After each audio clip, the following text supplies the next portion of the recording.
As we begin our week on choosing peace over fear, I want to encourage you to read Isaiah chapter 40, verses 1 through 11. And last week I shared how Romans 12 is, to me, probably one of the 10 great chapters in the Bible, and Isaiah 40 is another one. It's a tremendous chapter. And the first 11 verses are about comfort and peace, that a time of warfare has ended. And you need to understand that the first 39 chapters of Isaiah describe just an awful time of warfare, and Jerusalem being conquered and the temple being ransacked and the line of the Davidic kings being ended and the priesthood has ceased to function. I mean, the first 39 chapters of Isaiah, it is rough and tough. It makes what we're living through in 2023 even look not quite so bad. And then a period of years passes between the end of chapter 39 and the beginning of Isaiah chapter 40. And then chapter 40 begins with God announcing words of comfort and peace.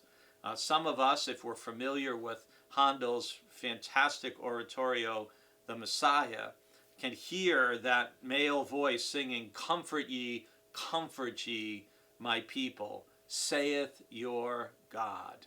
And that passage in that song goes on to say how your warfare has ended. It is now going to be a time of peace where God's tenderness and God's eternal nature and character are all going to be part of ministering to the people of Israel. Comfort and peace. How much do we long for those? When we're hurting physically, emotionally, when we're grieving the loss of a loved one, how we long for comfort and peace, especially this time of year. Isn't it something that we even call a really warm blanket that we might wrap around ourselves on a cold December night? We call it what? A comforter.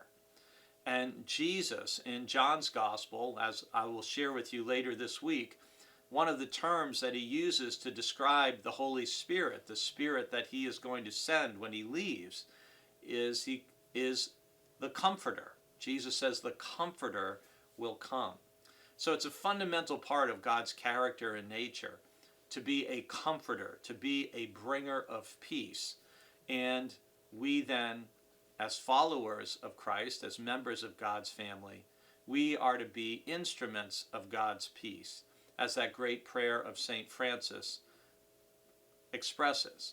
Lord, make me an instrument of your peace. We can't share peace with others. We can't be peacemakers ourselves unless we first have peace within us. And that peace is a peace that only God can give. And I pray for God to give it to you and for the Comforter to be with you this day.